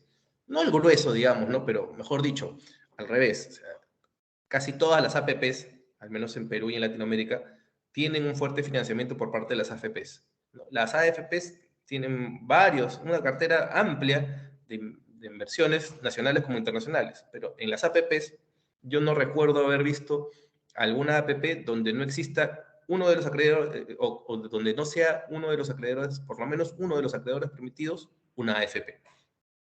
Entonces, son estos que tienen su deuda reconocida y son ellos quienes responden, quienes se asocian, digamos, entre comillas, con el privado, con el SPV, para poder financiar el proyecto a lo largo de toda su vida. Y bueno, la entidad pública verifica, pues, que se cumpla con todos esos compromisos, ¿no? Luego está la toma de posesión. La toma de posesión, es decir, esto, digamos, podría ir después que esta o antes, dependiendo de la naturaleza del proyecto, ¿no? Dependiendo de la naturaleza del proyecto y dependiendo del tipo de proyecto que es. La toma de posesión, por lo general, en una autopista va después de los EDIs. Pero, por ejemplo, en un proyecto de teleféricos, digamos, por ejemplo, la toma de posesión es antes, lo cual resulta paradójico, ¿no? Porque bueno, los teleféricos sabemos que son transportes intermodales que van por encima de la superficie. Entonces, al saber que vas por encima de la superficie, necesitas el diseño, pero quizás no el diseño específico como para ya tener en cuenta cuáles son las áreas de concesión, las áreas de entrega. Entonces, aquí en la toma de posesión se tiene que tener en cuenta que el principal rol o el principal rol activo es parte del concedente, quien tiene la obligación de entregar las tierras, las áreas necesarias para la ejecución de obras al privado. Entonces, las áreas de concesión, las interferencias, los inventarios, las actas de entrega, por medio de las cuales se hace, o el privado recibe estas áreas para poder ejecutar las obras. Y el diseño, los estudios definitivos de ingenierías, el privado es quien se encarga, es el dueño del diseño, de elaborar estos EDIs, y también se supervisa, o sea, quien supervisa los EDIs es, además del concedente, también el supervisor, y estos EDIs, si bien es cierto, son elaborados por el privado, son aprobados por el concedente, con la opinión de cada uno de los actores competentes para ello. Por ejemplo, si se trata de una autopista, digamos, nuevamente de la Municipalidad de Lima, yo como concedente, yo como representante del concedente, tengo que pedirle opinión, además del supervisor, a la Gerencia de Movilidad Urbana, a Provías, si es una carretera, o mejor dicho, una autopista de ámbito nacional que ha sido cedida por convenio para la municipalidad, o al Ministerio de Transporte y Comunicaciones, a todos los que son competentes. Si hay un tema ambiental, a la OEFA, ¿no? A la Gerencia Ambiental de la municipalidad, digamos, yo lo apruebo como concedente, pero con la opinión necesaria de todas y cada una de las áreas correspondientes y competentes. Aquí hablamos nuevamente del cierre financiero, ¿no? Que esta es una estructura financiera que necesariamente debe tener un proyecto tan complejo y tan grande como una APP, y donde tiene que hacerse también un due diligence, y aquí están los acreedores permitidos de lo que les hablaba. ¿Qué es un due diligence? Es un estudio, como una auditoría previa por parte del privado, donde se encargarían, estoy hablando en el marco de una APP, ¿no? Existen otros tipos de, otros conceptos de due diligence, pero al interior de esta APP es pues como la auditoría de que se tiene, cuáles son los compromisos que se pueden asumir y qué es lo que puede surgir a posteriori, ¿no? Tiene que mapear todo eso el privado, y eso al final lo aprueba también el concedente. La ejecución de las inversiones, que ya sería, pues, digamos, la construcción, ¿no? Una vez que yo como concedente le entrego las áreas al privado, el privado ya puede iniciar obras, o sea, ya ejecuta las inversiones. O sea, acá ya se comprometió, ¿no? Aquí también, aquí ya ha empezado a gastar inversión porque los estudios, esto cuesta y mucho, la elaboración de estos estudios que son especializados cuesta. Aquí ya ha empezado a ejecutar inversión, y aquí también, pero aquí ya son las ejecuciones, las inversiones tangibles, las obras, ¿no? Aquí presenta su plan de desarrollo, ahí la ejecución de inversiones, la supervisión, certificación de avances, culminación y pruebas. ¿Qué es la certificación por avances? Es decir, cuando se trata de proyectos grandísimos, de gran envergadura, ¿no? El privado, o perdón, la entidad se encarga de verificar los porcentajes de avance, ¿no? Y conforme a ello puede ejecutar pagos o puede gatillar obligaciones por parte de la entidad. Una vez que se termina, tiene que haber pruebas, ¿no? Que están a cargo del concesionario, pero bajo la supervisión del supervisor, para la redundancia, y del concedente, para determinar que está todo ok, ¿no? Y luego viene la etapa más larga, que es la operación de mantenimiento, ¿no? Ahí se presentan planes de mantenimiento y operación de la concesión. Aquí se da el cobro de tarifa, el pago de servicios. Aquí se pueden suscribir las adendas, y luego finalmente se va por la caducidad. Entonces, eso es básicamente las etapas que podrían surgir a lo largo de la gestión contractual. Vamos con las modificaciones contractuales. Como les comenté, entonces, en un proyecto de larga data, como es una APP, pueden surgir controversias, pueden surgir aspectos que al principio no fueron considerados, y el privado y el público, ambos como parte integrantes del contrato, deben ponerse de acuerdo para modificar el contrato en función o con el fin de resolver un problema que se ha dado y que se presente en la ejecución contractual, ¿no? Ningún contrato se modifica antes de la ejecución contractual. Primero, porque no hay un contrato suscrito, pero vamos a ver que también hay un plazo mínimo donde el contrato debe vivir inmaculado. ¿Y eso por qué? Porque si yo tengo un contrato que voy a cambiar o que voy a modificar al año de su suscripción, considerando que es un contrato de amplio plazo, entonces eso me quiere decir que hay un problema en la formulación, ¿no? Que hay un problema en el proceso de promoción, en la formulación o en la estructuración. Entonces, como eso no debería ser así, hay una restricción legal de un plazo de 3 años mínimo para poder plantear una adenda, una modificación contractual. Entonces, las modificaciones contractuales, primero hay un principio básico, ¿no? Es imposible predecir el futuro. Es imposible predecir el futuro, sobre todo cuando tienes por delante 30 o 40 años o 50 años, ¿no? Es imposible que tú puedas, como parte, tanto la entidad como el privado, puedas determinar qué es lo que va a pasar a lo largo de esos 30 o 40 años, ¿no? Entonces, si bien es cierto, no se puede prever, los cambios no pueden anticiparse, hay que saber administrar. O sea, la idea de un contrato es que se plasme en él todo lo necesario para la ejecución contractual. Esa es la idea, lo ideal. Pero bueno, o sea, aún en el mundo ideal de un contrato, pueden surgir aspectos que me obliguen a cambiarlo. O sea, las modificaciones contractuales no son per se malas, no son un indicador de que hubo algo malo en la fase de promoción, en la fase de estructuración, en la fase de evaluación. No quiere decir necesariamente eso. Pues, esta modificación contractual puede surgir a partir de una patología externa al contrato, que me obliga a mí, como entidad o como privado, plantear una modificación. Por ejemplo, no sé si ustedes lo saben, pero Lima tiene concesionado su servicio de limpieza pública. Claro que es una concesión antiquísima, es del año 97. Es una concesión que de verdad me ha dado más de un dolor de cabeza. ¿Por qué? Porque es una concesión del año 97 de limpieza pública. O sea, hay que tener en cuenta que del año 97 hasta ahora, ¿no? ¿Cuántos años han pasado? Han pasado más de 25 años. Entonces, o 25 años. La cosa es que en tanto tiempo, en todo ese tiempo, un aspecto tan dinámico como el tratamiento de residuos sólidos ha cambiado, evidentemente. Las condiciones, la normativa, el expertise, el tratamiento de residuos sólidos no es el mismo en el año 95 que ahora, o en el año 97 que ahora. Sin embargo, este contrato está del año 97. Entonces, hubo adendas, ciertamente, ¿no? Se ha modificado el contrato, pero ya este contrato no responde pues a las necesidades que como Lima se tiene en el marco de tratamiento de residuos sólidos. Entonces, obviando eso,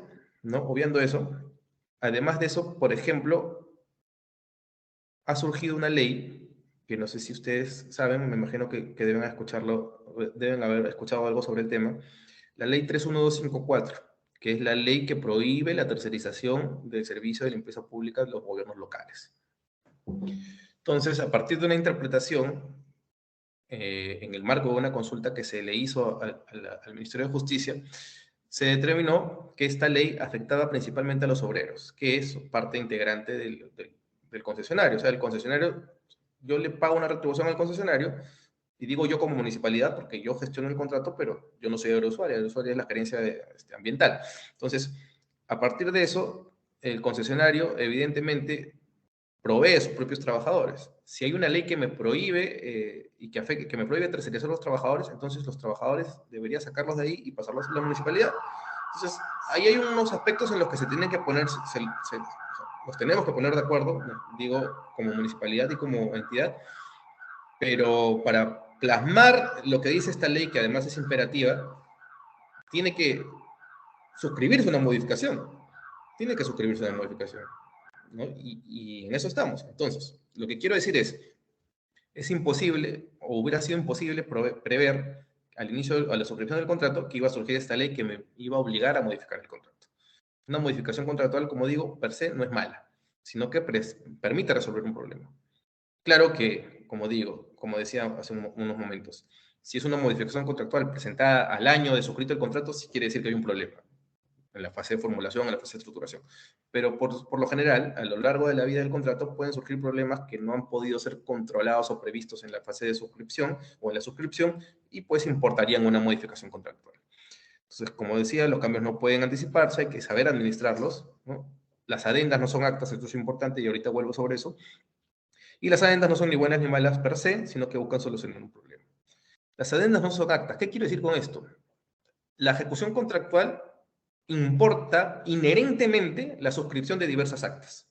Aquí, por ejemplo, hablábamos de la posesión, de la toma de posesión. Cuando yo como concedente libero las áreas y las entrego al privado para que ejecute la obra, yo al entregarle las áreas, suscribo con él un acta de entrega. Suscribo un acta de entrega para que haya constancia de que les entregué las áreas en el plazo contractual establecido, y que a partir de ahora, en un lapso, digamos, de 18 meses, va a culminar la primera etapa de construcción. Esta, por ejemplo, es un tipo de acta. Hay otras actas denominadas de acuerdo, que son parte misma de la ejecución contractual. Yo suscribo un acta de acuerdo, por ejemplo, con un concesionario, cuando hay un aspecto no muy claro en el marco de ejecución contractual y decidimos los dos ponernos de acuerdo y decir, bueno, ¿sabes qué? A partir de ahora, si el contrato es gris, vamos a decir que es negro, ¿no? O sea, Si la zona es gris, vamos a irnos por la negritud de esa zona gris. O sea, vamos a definirla. Y la definimos a partir de una ejecución, de un acta de acuerdo, un acta de acuerdo, que es un acta meramente de ejecución contractual. Eso no es una adenda, ¿no? La adenda es algo muchísimo más, de mayor envergadura, o sea, es algo de mayor envergadura, es algo más complejo, ¿no? Y es parte de un proceso en el que intervienen no solamente las partes. Digo esto porque actualmente en los contratos de concesión que administra la Municipalidad de Lima tenemos problemas con esto, porque a lo largo del contrato, por ejemplo, de Vías Nuevas de Lima, se han suscrito muchas actas de acuerdo que bajo esa apariencia de acto de acuerdo han modificado el contrato. Entonces, nosotros tenemos una tesis, ¿no? Tenemos la tesis de que se suscribieron actas de acuerdo cuando debió modificarse el contrato para evitar pasar por el procedimiento que importa una modificación contractual. Pero ese es otro tema. Y se lo voy a contar luego cuando hablemos de las experiencias. Entonces, las condiciones de competencia en el proceso de promoción previamente identificadas en el informe de evaluación integrado que sustentó la versión final del contrato, ¿no? Esto tiene que tenerse en cuenta que la modificación contractual, ¿no?, pueden ir sobre estas cosas. Las disposiciones establecidas en el contrato, los hechos sobrevinientes a la adjudicación de la buena pro y las condiciones no imputables al inversionista que afecten el desenvolvimiento del proyecto. Yo diría no imputable al inversionista o no imputable también a la entidad, ¿no?, que afecten el desenvolvimiento del proyecto. Sobre esto es más o menos razonable que haya una modificación contractual.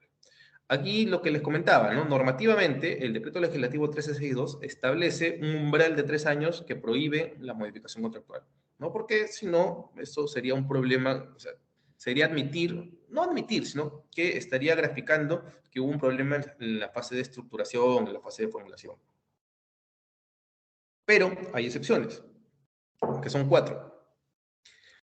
Se puede suscribir una adenda durante el umbral de los 3 primeros años de vida del contrato si se incurre en cualquiera de estas causales, ¿no? Si es necesario un restablecimiento del equilibrio económico-financiero para una corrección de error material, para hechos sobrevinientes a la adjudicación de la buena pro o para la precisión de aspectos operativos. Sobre eso puede versar una adenda en el marco de los 3 primeros años. Les decía que las adendas no son actas y que hay actas que son adendas encubiertas para evitar pasar por el procedimiento que al final me va a permitir tener una adenda. ¿Cómo se denomina el procedimiento por el cual yo tengo una adenda? Se llama evaluación conjunta. Eso está plasmado en el Decreto Legislativo 1362, ¿no? Aquí tenemos las etapas de la evaluación conjunta. Y básicamente es un procedimiento donde las partes se tratan de poner de acuerdo sobre la modificación contractual, ¿no? Puede ser propuesta por la parte privada o por la parte pública. Interviene el MEF, interviene la Contraloría, ¿no?, para dotar de seguridad este mecanismo de modificación contractual, ¿no? En base a la información proporcionada en el proceso de evaluación conjunta, la entidad pública titular del proyecto determina y sustenta las modificaciones contractuales. Es verdad, puede haber propuesta del privado o del público, pero al final y al cabo es la entidad quien sustenta este cambio, ¿no? La entidad pública titular solicita la opinión no vinculante de Proinversión, de Corresponder o del OPIP, ¿no?, que es el que gestiona el contrato en este caso si fuera una municipalidad, y del organismo regulador o supervisor respectivo en los proyectos bajo su competencia. También interviene el supervisor, el regulador, el supervisor interviene en el proceso de evaluación conjunta. Y con las opiniones vinculantes de todos, ¿no?, la entidad pública solicita la opinión previa favorable del MEF, que es una opinión obligatoria, en caso que las modificaciones contractuales generen o involucren cambios en el cofinanciamiento, la garantía, los parámetros económicos y financieros, el equilibrio económico-financiero y las contingencias fiscales al Estado. Entonces, para tener en cuenta qué es lo que no se puede tocar con una modificación contractual. No se puede tocar la condición de competencia, ¿no? Las condiciones de competencia, los factores de competencia no se pueden tocar, porque si yo hago o elaboro o propongo una modificación que impacte sobre una condición de competencia, eso quiere decir que en la fase de transacción el factor de competencia estuvo mal dado, ¿no? Y si yo lo modifico ahora, entonces podría ser que si el factor de competencia lo hubiera modificado en su momento en la fase de transacción, podría ser que otros postores se hubieran interesado, ¿no? Entonces, por eso yo no puedo cambiarlo, porque si yo lo cambio, estoy admitiendo que mi transacción estuvo mal hecha, que mi fase de transacción estuvo mal hecha. El equilibrio económico-financiero. ¿Qué es el equilibrio económico-financiero? Podría sonar un poquito complicado, pero no es más que el balance entre obligaciones y derechos de una y otra parte, plasmadas en un tema económico-financiero. Entonces, eso es no se puede vulnerar ese equilibrio a partir de una modificación contractual. El valor por dinero a favor del Estado tampoco podría cambiarse, ¿no? Porque estaría admitiendo yo que en mi proceso de promoción, que el valor por dinero en la fase, en el desarrollo de la etapa de promoción, de las etapas de promoción, estuvo mal efectuado, mal evaluado. Y se debe procurar no tocar, ¿no?, la asignación de riesgos, que podría cambiar, pero la verdad es que es bastante complicado, y no alterar la naturaleza del proyecto. Eso es evidente, ¿no? Ni qué decir. Solución de controversias. Como decía también, en un proyecto de larga data, de tan amplio plazo, ¿no?, de largo plazo, es imposible que no surjan controversias entre las partes. Posible. Esto pasa y pasa mucho. Entonces, el contrato establece un mecanismo de solución de controversias que les permiten a las partes, ¿no?, componerse, ¿no?, y a través de la autocomposición tratar de resolver estas controversias.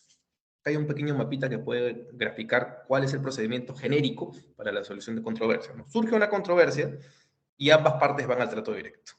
El trato directo puede ser en una mesa sentados el privado y el público, y simplemente discutir, exponer y tratar de acordar una solución a la controversia. Pero puede intervenir un tercero también. Puede intervenir un amigable componedor o una junta de resolución de disputas, que son mecanismos relativamente modernos y lo vamos a explicar brevemente en un ratito. Si no hay acuerdo en el trato directo, si las partes no acuerdan una solución a la controversia, es facultad de cualquiera de las partes ir a un arbitraje, ¿no? Y un arbitraje que puede ser, si la controversia es de naturaleza técnica, se denomina a un arbitraje de conciencia. Y si la controversia no es de naturaleza técnica, entonces se denomina un arbitraje de derecho. Un arbitraje de derecho. Puede ser nacional o puede ser internacional este arbitraje. Por lo general, lo que dicta que sea nacional o internacional es la cuantía, es el monto, son los montos que involucra esta controversia. Si es nacional, puede ser, ojo, que acá he puesto como ejemplo, ¿no? Podría ser la Cámara de Arbitraje o mejor dicho, el instituto, creo que se denomina Instituto de Arbitraje de la Cámara de Comercio de Lima, o si es internacional, puede ser el CIADI. Por lo general ya no es tanto el CIADI. El CIADI es más para arbitrajes de inversiones. O sea, y para arbitrajes contractuales existen otras cámaras de arbitraje internacional como la CAIP, que es la de París, como la de Washington, que es la del PNUD, creo. Pero por lo general el CIADI se utiliza más para arbitrajes de inversiones. ¿Qué diferencia entre un arbitraje contractual que surge de una controversia al interior del contrato con un arbitraje de inversiones? Precisamente eso, la naturaleza de la controversia. Un arbitraje es contractual cuando la controversia